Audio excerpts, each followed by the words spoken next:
Limetown is supported by the new Showtime limited event series Twin Peaks. 25 years ago, everyone was asking who killed Laura Palmer. Twin Peaks was a pop culture phenomenon that captivated America and changed television forever. On May 21st, it is happening again. The story continues in the new Showtime limited event series directed entirely by filmmaker David Lynch. It stars Kyle MacLachlan as FBI Special Agent Dale Cooper, who returns along with original cast members in their unforgettable roles. Don't miss Twin Peaks. Sundays at 9, starting May 21st. Only on Showtime. Download the Showtime app and start your free trial now.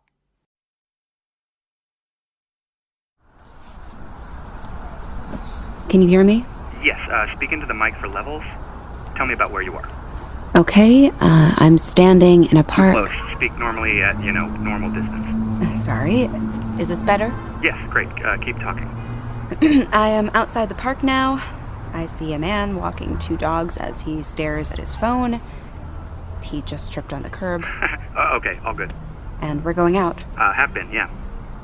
Great. I'm hanging up. Leah? Yeah? Be safe. Talk to you soon. Bye. So, welcome, everyone listening right now, live.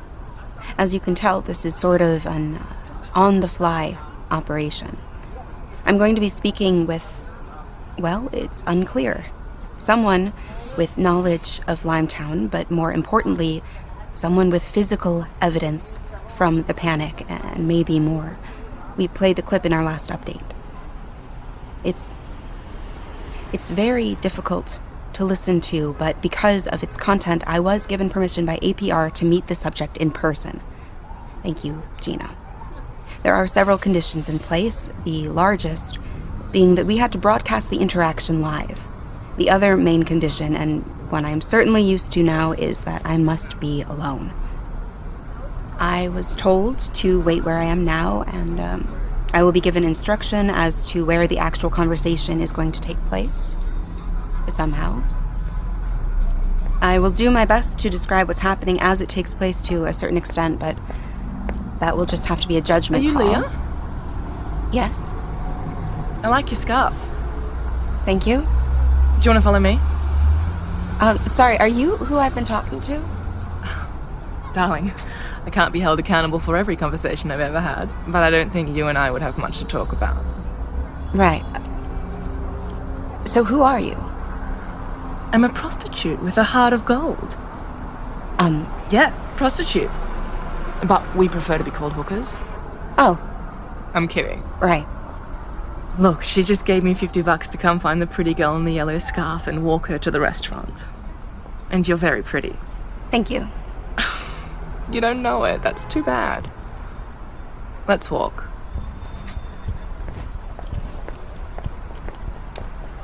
She also told me to, read this to you as we walked. Okay. Hello, he said to me sleepily. Hello, I said. I like your painting. You see what it is? I suppose it means something different to everyone who sees it. It's a cat's cradle. Aha, I said. Very good. The scratch is a string. One of the oldest games there is, cat's cradle. Even the Eskimos know it. You don't say. For maybe 100,000 years or more, grown-ups have been waving tangles of string in their children's faces.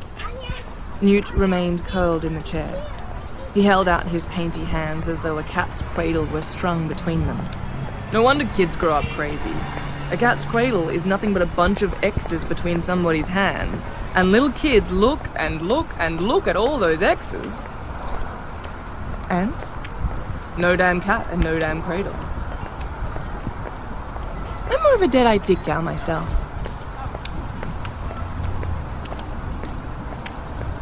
She said to wait here.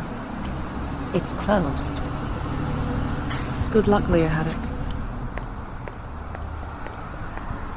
Okay, I am standing outside what looks to be an Italian restaurant, but the gate is pulled down and the lights are off. It looks... well, actually, it's empty inside. Lia Haddock. Hello, Lia Haddock. Hi. You want to come on in? Okay. I'm entering a sidewalk cellar door going under the restaurant. There are boxes stacked all around, and there's what appears to be a wine cellar. Close the door behind you if you don't mind.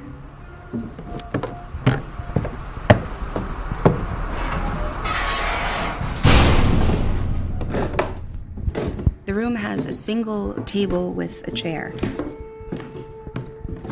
There's a single light above it. You're hearing music from an antique record player. It's a Pathophone number 8, to be exact. Made in 1912. I was told it was a good investment, but frankly, I think it sounds terrible. Be sure to tell them about my sunglasses tan. Lenor Dougal. Lenor. Dougal. Correct. Okay, Lia Haddock. Oh, I know who you are, Ms. Haddock. What an absolute pleasure it is to finally meet you.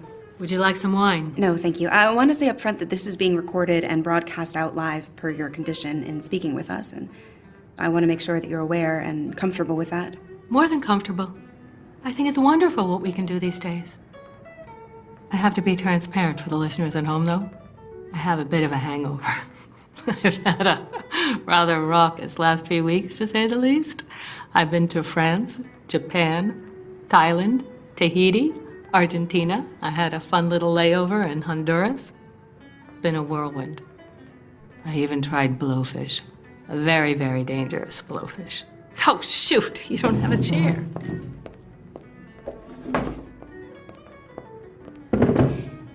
May I ask you why you've been traveling? Certainly may. The answer is pretty straightforward, which is what I like to be, Ms. Haddock. I have the money, and I just decided it was time. I've recently undergone a bit of a philosophical transformation and just came to this realization, what the heck are you holding on to all of this money for if you're not going to do anything with it? I even bought this restaurant mainly for the wine cellar. I have a Domaine Leroy Clos de Vougeot for 1998. I'll be honest, it tastes like red wine tastes. I'm a recovering Philistine, please. Sit. I apologize for the circumstances of our meeting and the lady of the night, but as you know very well by now, extreme times, extreme measures. Right. So, let's get to it. Why do you have a kitchen timer on the table? Starting with the softballs, I see. Build some rapport. I was baking bread in the oven earlier. I didn't want to burn the place down yet. Okay, you said your name, but it's not one I recognized from the manifest list. I know. And that's always bothered me. Not necessarily something you can complain about. Excuse my skepticism. But am I actually a survivor of Limetown? I get that. Fair question. That's a printout of the official accounting ledger of Limetown. Wow. So you were A city manager, more or less. I worked with a couple of accountants to keep the books clean, but I handled the logistics, making sure there was enough food, that the labs were stocked, the shops, the movie theater, all that. How early were you brought on? Oh, pretty early. Mr. Villard brought me on once he'd made a deal with Oscar just to make sure everything was being done on the practical level that could be. In a town full of dreamers, you need someone who sees the trees along with the forest, you know? Sure. So you were an acquaintance of R.B. Villard before Limetown? Oh, I certainly knew him, but no, he had no idea who I was. His firm hired me. I had experience making personnel settlements work in less than ideal circumstances through my military and then freelance career. A strong resume for the position. You told us in your messages... I apologize, by the way, for the clip I sent you. It is rather awful. But it certainly cuts to the chase, doesn't it? Yes. Do you have other recordings? Yes, ma'am. I sent a whole box of them to your producer. He should be getting them in the next day or two. Oh, that's... Thank you. Anyway, I interrupted you. You were saying something about my messages. I'll get back to that. What's on the recordings? Oh, quite a lot.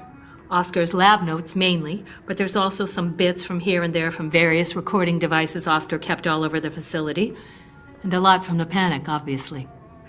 How were you able to hold on to them? It was part of my deal. I was very close to Oscar, you see. I was pretty broken up about it.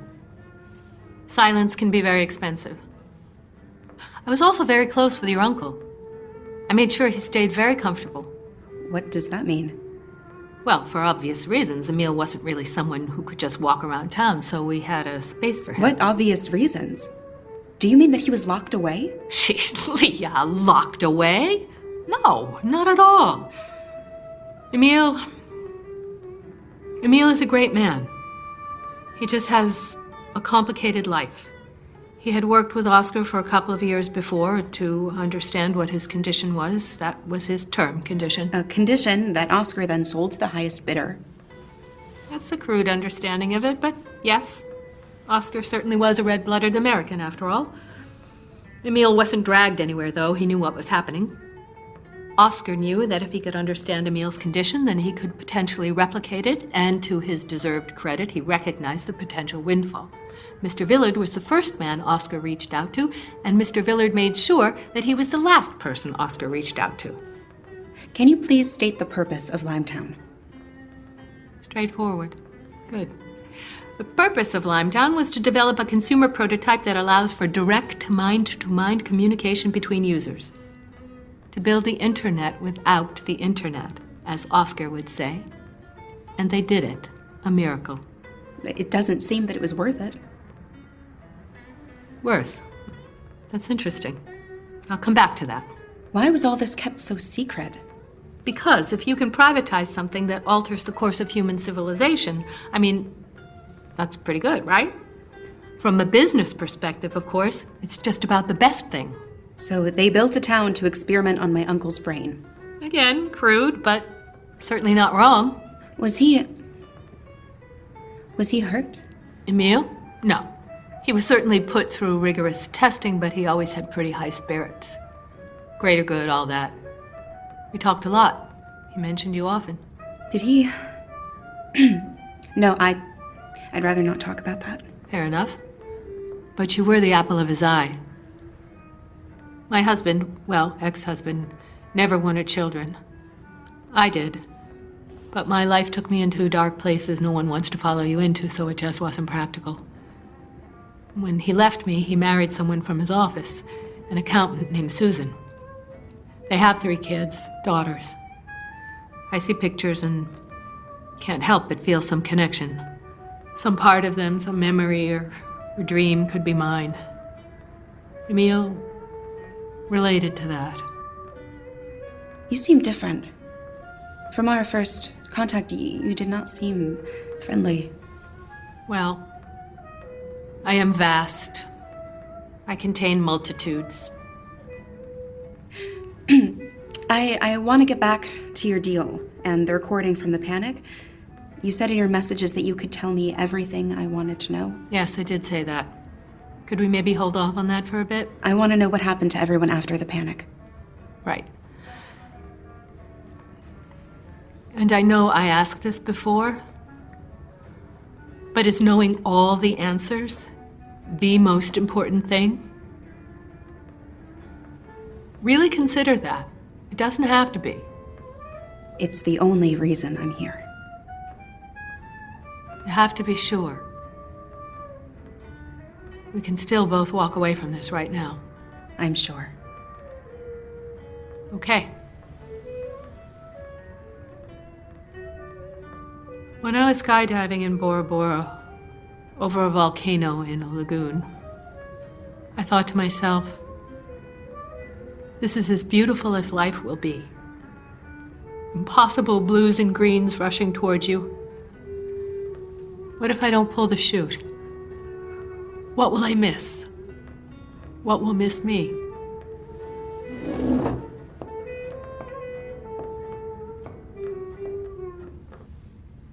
I haven't been entirely honest with you. I was not baking bread earlier. I want to talk about Worth. Why did you set the timer? Because we only have 12 minutes. What happens in 12 minutes? No more answers. I don't like this. This needs to stop. You have to see this through. You said this was the most important thing, and I can give you any answer you want, but I have started the clock. Now sit, Miss Haddock.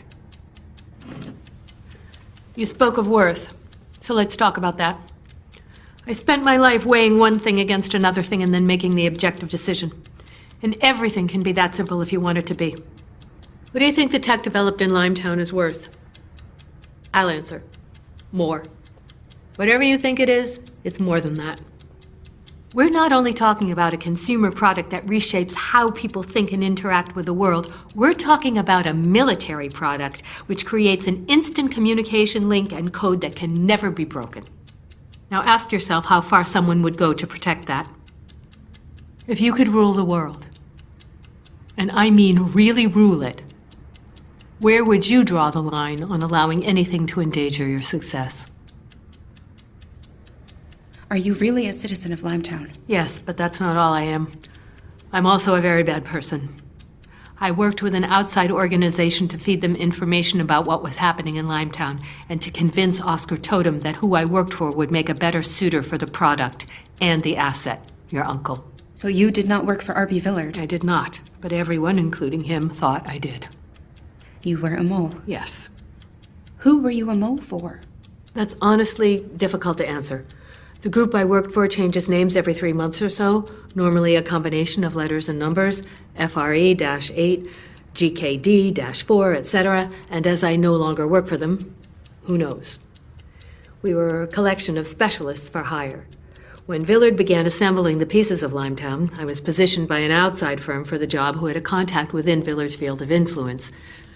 This other firm was working on behalf of someone else who worked for someone else, and on and on. Like any good organization, there are many levels, and I only knew a very low part of it. Are they the ones trying to stop me and kill the survivors? Yes, probably. You don't know? I'm retired, but we took pride in psychological tactics, so I feel pretty confident about it. Were you the one who gave Oscar the hummingbird folder? Well, I left it for him. He never knew who I really was. What does the hummingbird mean? Nothing. It's a sticker I found in our daycare center.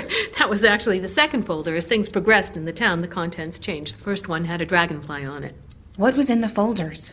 A deal. A plan. A number. If you call this number, we will execute this plan. We will give you this deal. What was the plan? That we would extract Oscar and the asset, as well as any relevant R&D, and if deemed necessary, deal with the remainder. What do you mean, deal with the remainder? Well, the original plan called for 100% extinction. But then half the town was given the implant, and suddenly they carried value, so the plan evolved. The plan was to kill everyone without the tech? Long-term effects were important to understand. I think they probably view that as a mistake now. Oh my God. Yeah. And Max saw the folder. I don't know that for certain, but I would assume so. He was trying to save Deirdre. Yes, but not everyone else. He must have believed Oscar wouldn't sell out, but he hedged his bets all the same. Oscar did sell out. Yes. But, no, we should walk through this. As tension was building in the town, my group was getting antsy. We didn't like what was happening, or the extrapolation of it. Still, we waited. After that disaster of a town forum, Oscar locked himself in the research facility with just a handful of us. I watched him go to his desk and just stare at that drawer at least half a dozen times over the next few hours. Then things escalated, locks were broken, doors caved in. Finally, Oscar opened that drawer, called that number. But he called too late. All the king's horses, all the king's men. My value to an operation, among many things, is extraction. Not physical extraction, but extraction is all logistics, right? Move this line item here, shift this cell over there, make sure the right people know this, others are paid that. It's all logistics. Originally, my biggest concern was Oscar and the asset. Call him Emile. He has a name. You're right. My concern was Oscar and Emile, and potentially cleanup and waste disposal. But of course, that all went to heck when the implants started. So now it was figuring out how to extract and disperse 163 additional people. It was a nightmare. But I'm very good at my job. When Oscar made the call, our team was several miles out in a temporary encampment. They'd been lingering around for months, but because of the tone of the recent disagreements in town, they'd been more on edge, ready to go. There was an entry point only 3 miles away in the cave systems that we'd prepared. But it's slow moving through a cave, no matter what. By the time the team made it into the town, Oscar was already dead. I'd taken a few kicks to the head myself, but that was unavoidable, cost of doing business. From there, it was a matter of dividing up those with the tech and those without it and discreetly extracting them through the caves where they were then processed to their predetermined locations all over the world. This is the part I always found frustrating. People think that this was magic. It was anything but. You start at the very beginning, analyzing weaknesses. Limetown was built into caves on some sort of green initiative, some tax loophole Villard was exploiting. Cheaper cooling and heating, yes, but it also created a natural tunnel system, so duh. From there, you've got manufacturing identification papers, crossing international borders, bribes, coordinating planes, boats, automobiles, camels, more bribes. It was practically impossible. We had negotiated a 72-hour window from boots down to when gates were open, and I wanted everyone settled down before that window was closed. So when I say to you that I know you can get anywhere on Earth and back in less than 72 hours, I mean it. And then there was this whole other issue of cleanup, making sure every hair follicle, every spot of blood, every piece of dirty clothing, all of it is clean. It was just an incomprehensible task. But, and I don't mean to keep harping on this, it's just a fact. I am very good at my job. So it was the caves. Of course. I mean, it was also years of planning and nearly flawless execution. But right, caves. What happened to people without the tech? Do you want the short or long version? Neither. No, that's not a choice, Leah. That's not the deal. You want the truth. I don't. It's Mark. I need to answer. There's no time for that, Leah. Mark can listen like everyone else. As I was saying, we had to eliminate those without the tech fairly quickly because of the disposal process. Early on, I had ordered and installed 8 large high-pressure containers into the lower levels of the lab. Again, one line item of many, nothing to draw up any flags about. We wanted to use a process known as alkaline hydrolysis, which is essentially cooking the material down using a mixture of water and lye, leaving behind a liquid that you can pour down the drain, and bones you can crush in your hand. This takes about 3 hours per person, 8 containers total, 162 people. That comes down to roughly a 61-hour process, beginning to end. But that stretched almost to 63. Luckily, we'd built in some time. So we used the scanners, beep, beep, separated everyone out, tech, no tech, and you begin the process. This was not magic. Magic is what people invent because reality is awful. This was money, brute force, and Excel sheets. I know what I am. I see it in your face. But you'll notice I said 162 people. There was one person without the tech I personally protected. Who? Her name is Sylvia. She was 7. Sylvia. She escaped. Yes. And Sylvia, if you're listening, they know it's time. Time for what? That's not for you. How could you do this to people? I weighed one thing against another thing, and I made an objective decision. I believed that the life of every single person on this planet could be better, more secure. Potentially millions of lives could be saved, and we weren't about to let this pointless pissing match in Limetown take down what was being built. Something like that going public sets you back years, maybe forever. And that calculation of life versus life was just logical then. Numbers in a column. But all that, the town, the disappearance, that's all misdirection. Don't look over there. Look here. Look at me. The ends, Leah. The ends. Have you asked yourself yet what happened to the tech? Do you really think Limetown was the end of all of this? Do you really think that there was only one Limetown? That this just stopped and vanished into thin air? No. This was just a really unfortunate beginning. And for the last 10 years, they've been attempting to justify it, and they're close. This is still happening. Of course. I told you that your uncle and I spoke a lot in Limetown. And we did. He knew what I was, who I was, but he wanted me to be better, And I wasn't then. I didn't know it was nothing but a bunch of X's between somebody's hands, and we look and look and look at all those X's. No damn cat, no damn cradle. So when your uncle spoke to me recently and told me to tell you my truth, I knew it was what had to be done. He's alive. Yes. And they've lost him. He does that. But he's very necessary to the process. So they're going to try to use you to find him. You are the apple of his eye.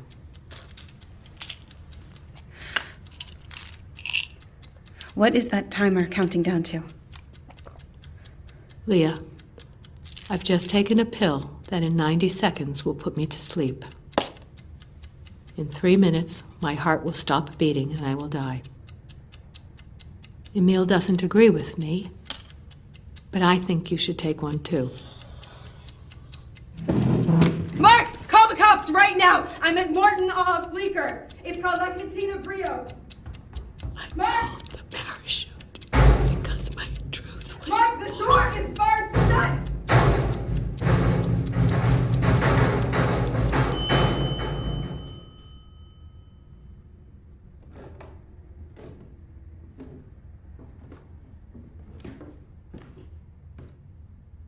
I really think you prefer the pill.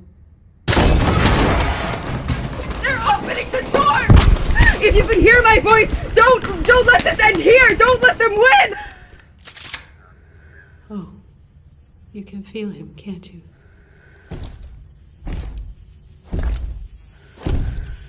I'm sorry for losing.